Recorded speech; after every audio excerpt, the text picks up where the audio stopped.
కాదండి. మీ ఇంట్లో అమ్మాయి ఉందని, వాళ్ళు మీ అది ఆఫీస్. మీ ఇంటి అదే మీ ఆఫీస్‌కి వస్తారని ఆమెకెలా తెలిసింది? ఎవరు? మీ వైఫ్‌కెలా తెలిసింది?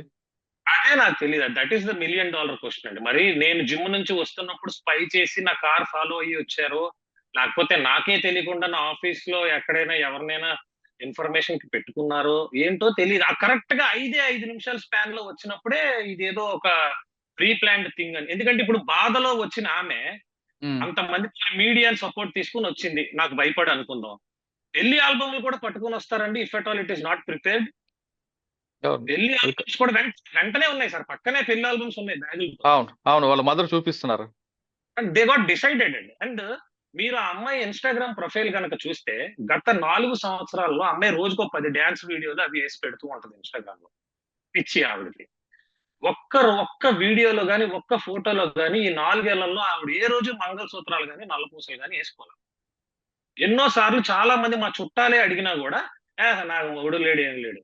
నేనేసుకోను అనేది. నిన్న మాత్రం మంగళసూత్రాలు ఏసుకొని వచ్చేయడం. కళ్ళల్లోంచి నీళ్ళే రాకపోయినా ఏడుస్తూ మంగళసూత్రాలు 10 సార్లు కెమెరాకి చూపించడం. ఇదంతా యాక్షన్ గదా! ఇది ఆ పిక్చరైజేషన్ అవుతోంది క్లియర్‌గా. దానికి ఎవరెవరు సపోర్ట్ ఉన్నారో నాకర్థమైంది. నేను మాట్లాడలేదు గట్టిగా అనంటే, నేను అలా రోడ్డెక్కి అరుచుకొని మాట్లాడుకునే స్వభావం కాదండి. వాళ్ళ పరువు తీసినా నాదే పోద్ది. నా పరువు తీసుకున్నా నాదే పోద్దనేది నా ఫీలింగ్.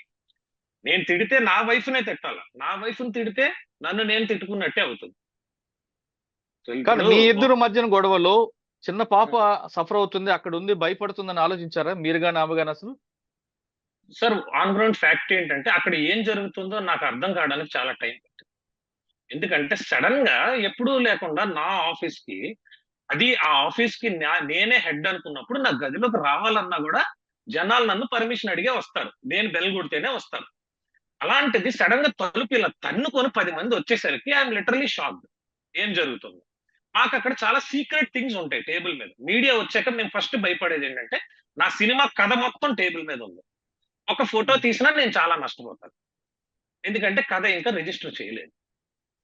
రాత్రి తెల్లవార్లు రాసి అక్కడ పెట్టి కథ మొత్తం అందరూ అక్కడ స్టోరీ మొత్తం దాని మీదే ఉంది. అవును. సినిమా టైటిల్ డిజైన్ చేసిన లోగో ఆ పక్కనే ఉంది. టైటిల్ రిజిస్టర్ చేయలేదు ఇంకా. ఎన్నో వేలు ఖర్చు పెట్టి వీఎఫ్ఎక్స్ చేయించి ఒక టైటిల్ లోగో డిజైన్ చేయించి అక్కడే పెట్టాం వాల్‌కి. అవన్నీ ఎక్కడ లీక్ అయిపోతాయి? ఆ టెన్షన్ కూడా వాల్యుబుల్స్ ఉన్నాయండి. నా గోల్డ్ అది ఉంది. నేను అప్పుడే జస్ట్ వాష్‌రూమ్‌లోకెళ్ళడానికి నా గోల్డ్ అది తీసి టేబుల్ మీద పెట్టి వాష్‌రూమ్‌లోకెళ్ళా. హ్మ్. యాక్చువల్‌గా ఇష్యూ జరిగినప్పుడు నేను వాష్‌రూమ్ నుంచి వచ్చా. ఆవిడ అక్కడ పడుకున్నారు. ఓకే. సో, ఇందులో ఫస్ట్ ఆఫ్ ఆల్ నాకు అరగంట, గంట వరకు అక్కడ పాప ఉన్నదన్న ఇది ఫస్ట్ థింగ్ అండి. అంటే అరగంట తర్వాత వరకు నేను పాపుంది. మీకు ఒక అరగంట వరకు పాప అక్కడుందని మీకు తెలీదు. ఒక పావుగంట, అరగంట వరకు అంటే నాకు తెలీదు ఇన్ ద సెన్స్ నా మైండ్ రిజిస్టర్ చేసుకోవట్లేదండి. నేను వేరే హర్రీ అందులో ఉన్నాను. ఏంటి ఇది జరుగుతోంది ఇక్కడ ఇంతమంది వచ్చేయడం ఏంటి? నేను వాళ్ళతో మాట్లాడే ఇదిలో ఉన్నాను మీడియాతో. మీరు వితౌట్ నేను రూమ్‌లో గూడా ఏం జరుగుతుందో పట్టించుకునే స్టేజ్‌లో లేను. ఇలా చేయొద్దని. అంటే నా ప్రైవేట్ స్పేస్‌లోకి మీరు రాగూడదని. సో, అందులో ఉన్నాను. తర్వాత నేను పాపని చూసాను. పాపని చూసినా, పాపని ఇలా నేను ఇక్కడి నుంచి చూస్తున్నానంటే పాపని ఇలా వెనక్కి తీసేసుకోవడం వాళ్ళ మదరు. లేతే పాప చేత తిట్టిపిచ్చడం. పో అని ఇలా సైగలు చేపించడం. పాప చేత తిట్టిపిచ్చడం. నేను ఇంకా మీడియా ముందు నా పరువు నేను పోగొట్టుకోవడం ఇష్టం లేక నేనెళ్ళి ఆ బాల్కనీలో అలా నించొని ఉన్నానండి. జరిగేది జరుగుతదని. ఇంత రప్చర్ అయిన తర్వాత మరి మీరెందుకు పోలీస్ కంప్లెయింట్ ఇవ్వలేదు? ఎందుకంటే మీ పర్మిషన్ లేకుండా వీళ్ళందరూ మీ ఆఫీసులోకి రావడం అనేది ఒక పెద్ద నేరం. సార్ యాక్చువల్లీ నేను కంప్లెయింట్ ఆహ్, తర్వాత రెండోది అమ్మాయిని ఇప్పుడు ఆ అమ్మాయి ఇన్నోసెంట్ అని మీరు చెప్తున్నారు. ఆమెని కొట్టడం, ఆమెని తిట్టడం, ఆమె ఫేస్ ఎక్స్‌పోజ్ చేయడం కూడా మరో నేరం. అది అవునండి. కనీసం ఆ అమ్మాయి చేతనే కంప్లెయింట్ ఇప్పించాలి కదా మీరు. సార్ ఫస్ట్ ఆఫ్ ఆల్ అమ్మాయి చేత ఇప్పించడానికి నా మాట వినే పరిస్థితిలో వాళ్ళుండరు కదా సార్. వాళ్ళ ఒరిజినల్ డెసిషన్ వాళ్ళు తీసుకోండి. She is not my family member. She is not that close to me. Okay. ఏదో సినిమా అనేది అందరికీ ప్యాషన్ ఉంటది. అవసరం ఒక అవసరం ఏమంటారు దాన్ని అవకాశం కోసమే వచ్చారు తప్ప, నేను కంప్లెయింట్ ఇవ్వలేదనుకుంటే నిన్న నేను ఈ ఇష్యూ జరిగిన తర్వాత చాలా డిప్రెషన్‌గా సిక్ అయిపోయాను. ఎందుకంటే so many people started calling మీ తేజ గారు మిమ్మల్ని మేము యూట్యూబ్‌లో మీ ట్రైలర్‌లు ఇవి చూడడానికి ఆశపడతాం. అవి చూస్తాం అనుకుంటాం గానీ, ఏంటి సార్ మిమ్మల్ని కొట్టినట్టుగా, మిమ్మల్ని ఇంత హింస పెట్టినట్టుగా చూపిస్తున్నారు. మిమ్మల్ని బాగా అన్‌పాపులర్ చేస్తున్నారని క్లోజ్ సర్కిల్స్ నుంచి ఫోన్‌లొచ్చేసరికి నేను చాలా సేపు నా ఫోన్ స్విచ్ ఆఫ్ వేసి నేను చాలా డిప్రెషన్ లోకి వెళ్ళిపోయాను. కానీ ఐ వాజ్ నాట్ మీరు ఫోన్ స్విచ్ ఆఫ్ చేసి మీరు అంటున్నారు. పోలీసులకు అప్పచెప్పిన తర్వాత కూడా పోలీసులు వదిలిపెట్టారు, తేజ పారిపోయాడు అంటూ కొంతమంది అంటున్నారు. మీరే ఉంటారు? ఎవరు పోలీసులకు అప్పు చెప్పారండి? అక్కడ పోలీస్ కానిస్టేబుల్ వచ్చారు కదా. సార్ పోలీస్ కానిస్టేబుల్ వచ్చింది వాళ్ళ నుంచి మాకు థ్రెట్ లేకుండా మమ్మల్ని సెక్యూర్ చేయడానికి, మమ్మల్ని ఓకే. స్టేషన్ కి తీసుకెళ్ళడానికి కాదు. ఫస్ట్ థింగ్, ఉమ్, స్టేషన్ కి ఎప్పుడు తీసుకెళ్తారండి? వీళ్ళు ముందు స్టేషన్ కి వెళ్ళి కంప్లైంట్ పెట్టుకుని రావాలి ఇక్కడికి. ఉమ్, మీరు ఇప్పుడు పోనీ నేను పోలీసులకు ఫోన్ చేశాను, మీరు 100 చేశారు. మీరు 100లో ఏం చెప్పారు? నాకు థ్రెట్ ఉంది, సేవ్ చేయండి అని చెప్పారు. ఇప్పుడు వాళ్ళు నన్ను ఎందుకు అరెస్ట్ చేస్తారు? అక్కడ ఏం తప్పు జరిగిందని అరెస్ట్ చేస్తారు? నా ఆఫీస్ లో ఉన్నాను, సరే ఒక అమ్మాయి ఉంది, అరెస్ట్ చేయడానికి రీజన్ ఏంటి? ఉమ్, వాళ్ళని నేను రిక్వెస్ట్ చేశాను, మమ్మల్ని ఈ జనాల్లోంచి బయటకు తీసుకెళ్ళండి అని రిక్వెస్ట్ చేస్తే వాళ్ళు మమ్మల్ని బయటకు తీసుకొని వచ్చారు. ఉహుం. పోలీస్ స్టేషన్ కి తీసుకెళ్తానని వాళ్ళు చెప్పలేదు, స్టేషన్ కి వెళ్తున్నాను మేము చెప్పలేదే. ఇప్పుడు డ్యామేజ్ జరిగింది అంటే అమ్మాయికి నష్టం జరిగింది అంటే ఒక చిన్న ఈగో ఫీలింగ్ వల్ల ఇద్దరి మధ్యన ఇదంతా రప్చర్ అయినట్లు నాకు అనిపిస్తుంది. మీకు సినిమాలంటే పిచ్చి, ఆమెకి మీ సినిమాకి వెళ్ళకూడదని ఆమెకి. మీరు అంటున్నట్లుగా మా అత్తవారి దగ్గరకు రాబట్టే మా కుటుంబం అంతా చిన్నబనమైంది, లేదంటే నా భార్య చాలా మంచిదని మీరు అంటున్నారు. నాకు అర్థమవుతుంది ఏంటంటే సినిమా వ్యామోహం, సినిమా ఇష్యూలోనే ఇదంతా జరిగినట్టు అనిపిస్తుంది.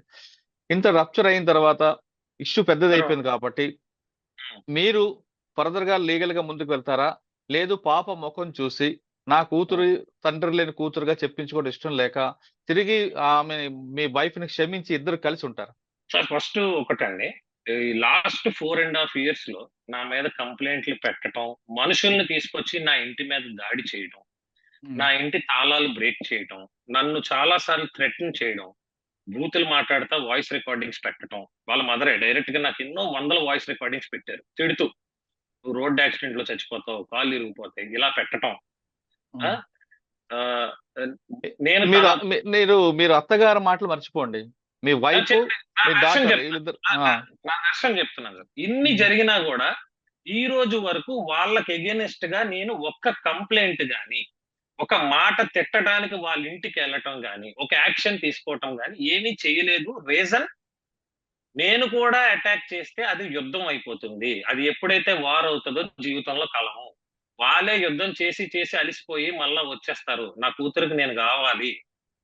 ఆడపిల్ల, మగపిల్లోడైతే ఓకే, ఆడపిల్లకి ఫాదర్ ఉండాలి, మ్యారేజ్ చేయాలి, కాళ్ళు కడగాలి, చాలా ఉంటాయి. నాకు కూడా కోరికలు, రెస్పాన్సిబిలిటీస్ ఉంటాయండి. తన పేరు కూడా వెంకట సాయి మోక్షిత, నా పేరే తనకు పెట్టాను. వెంకట సాయి మోక్షిత నా పేరే పెట్టాను. జాగ్రత్తగా జాతకం చూసి సింహరాశి పుబ్బా నక్షత్రంలో సిజేరియన్ చేసి మరీ పుట్టించానండి. ఆ పుబ్బా నక్షత్రంలో పుట్టే వాళ్ళందరికీ లైఫ్ బాగుంటదని జ్యోతిష్యులు చెప్తే ఆమె డెలివరీ డేట్ కన్నా ముందు పుట్టించానండి. సిజేరియన్ చేయమని అడిగాను డాక్టర్స్. ఓకే. ఆమెకు పుట్టినప్పుడు ఉండే స్టెమ్ సెల్ ని కూడా అప్పట్లో, ఇప్పుడంటే ఫేమస్ అయిపోయింది. 2016 లో nobody knows, only Aishwarya Rai చేయించింది. ఓన్లీ యాక్ట్రెస్ ఐశ్వర్య రాయ్ గారు వాళ్ళ పాపకు చేయిస్తే నేను 2 lakhs స్పెండ్ చేసి ఆ స్టెమ్ సెల్ ప్రొటెక్ట్ చేయించాను. ఓకే. లైఫ్ టైమ్ లో తనకి గాని తన మదర్ కి గాని ఎటువంటి హెల్త్ కాంప్లికేషన్, ఎందుకంటే వాళ్ళ ఫ్యామిలీ బ్యాక్గ్రౌండ్ లో ఆల్రెడీ క్యాన్సర్ ఉంది కాబట్టి వీళ్ళకి ఎటువంటి హెల్త్ కాంప్లికేషన్ రాకూడదని ఆ స్టెమ్ సెల్ ప్రిజర్వ్ చేయించాను. ఆ ట్రీట్మెంట్ కి ఉపయోగపడాలని అంత ముందు చూపుతో, పాప మీద ప్రేమతో చేసినవే. కానీ ప్రతి దానికి మనిషికంటూ ఒక సహనం ఉంటుంది సార్. నిన్న జరిగింది ఇది నేను సహనం కోల్పోయే సంఘటన.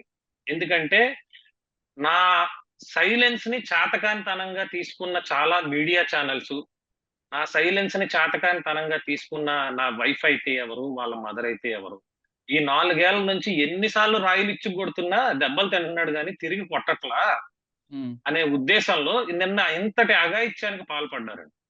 ఎందుకంటే నా మీద మా నాన్నగారు ఎప్పుడు చేయి చేసుకోలేదు పుట్టినప్పటి నుంచి. నా మీద చేయి చేసుకోవటం, కావాలనే మీడియాలో రికార్డ్ చేయించి దాన్ని కొన్ని వందల సార్లు దాన్నే టెలికాస్ట్ చేయించడం, నన్ను అవమానపడేలా చేయటం, నేను డిప్రెషన్ లోకి వెళ్ళేలా చేయటం, ఇవన్నీ చేసిన కారణంగా మొట్టమొదటైతే దీని మీద లీగల్ గా తిరిగి అటాక్ చేసే విధానం, పద్ధతులు మాకు కావండి. నాది ఆ మెంటాలిటీ కాదు. లీగల్ గా పోలీసు వారు దీనికి ఏం న్యాయం చేస్తారో, తగు కేసులు ఎలా పెట్టాలో, ఏ సెక్షన్స్ కనుక్కొని ట్రెస్ పాసింగ్ కింద వితౌట్ మై పర్మిషన్ నా ఆఫీస్ స్పేస్ లోకి అది ఎంటర్ అవడం తప్పు. ఎంటర్ అవడమే కాకుండా నా స్టాఫ్ ని కూడా కొట్టారండి. నన్ను బయటకు పిలవమని ఫోర్స్ చేసి నా స్టాఫ్ ని కొట్టారు. అది మీడియా కూడా చూశారండి. వాళ్ళ మదరే నా స్టాఫ్ ని కొట్టారు. ఓకే. అక్కడ ఉన్న మీడియా ఛానల్స్ అందరూ చూశారు. నా ఆఫీస్ లో ఉన్న సీసీ కెమెరాస్ లో కూడా రికార్డ్ అయింది. నా ఆఫీస్ లో ప్రతి రూమ్ లో సీసీ కెమెరా ఉందండి. ఇంక్లూడింగ్ ఆ లోపల ఏదో జరిగిపోతుందన్న రూమ్ లో కూడా సీసీ కెమెరా ఉంది. నేను ఆ మొత్తం ఫుటేజ్ తీసుకెళ్లి పోలీస్ వారికి చూపిస్తాను. ఆ లోపల ఏ తప్పు జరగలేదని చూపిస్తాను. బయట తప్పు జరిగిందని కూడా చూపిస్తాను. క్లియర్ గా నేను ఆ రోజు ఏ టైంకి ఆఫీస్ లోకి వెళ్ళాను, ఏ టైంకి ఇప్పుడు బయటకు వచ్చాను. ఆఫీస్ స్థలాలు మీ దగ్గర ఉన్నాయా? ఆమె దగ్గర ఉన్నాయా? ఇప్పుడు ఆ రోజు నా ఆఫీస్ లో థెఫ్ట్ జరిగిందండి. బేసిక్ గా ఒక రింగ్ మిస్‌ప్లేస్ అయింది. అండ్ నా కార్ కీసు, నా నా సొంత ఇంటి కీసు, నా ఆఫీస్ కీసు అన్నీ కలిపి ఉన్న ఒకే ఒక్క సెట్. ఆ సెట్ పట్టుకొని ఎళ్ళిపోయారండి. డైరెక్ట్‌గా నా వైఫే పట్టుకొని ఎళ్ళిపోయింది. యాక్చువల్లీ నేను గూడా అంతమంది జనంలో ఎవరో తీసుంటారులే అనుకున్నాను. వాళ్ళని అనుమాన పడలేదు. వాళ్ళు యూట్యూబ్‌లో చూపిస్తున్న వీడియోస్‌లోనే క్లియర్‌గా ఆవిడే పట్టుకెళ్ళిపోతున్నట్టు కనిపించింది సార్. అవి కూడా రికార్డ్ చేసి పెట్టుకున్నాం సార్. రేపు పోలీస్ కంప్లెయింట్‌కి వెళ్ళినప్పుడు ఆ కంప్లెయింట్ ఎలా రాయాలో ఏంటో ఆ కంప్లెయింట్ రాసి దాంతో పాటు ఈ ప్రూఫ్స్ కూడా సబ్మిట్ చేసి మాకు న్యాయం చేయమని అడుగుతుంది. అంటే లీగల్ గా ప్రొసీడ్ అవుతానంటారు మీరు? 100% ప్రొసీడ్ అవ్వాలి కదా సార్. ఎందుకంటే దిస్ ఇస్ నేను కంప్లీట్ డీఫేమ్ అయ్యాను కదా సార్. చేయలేని తప్పుకి నేను డీఫేమ్ అయ్యాను.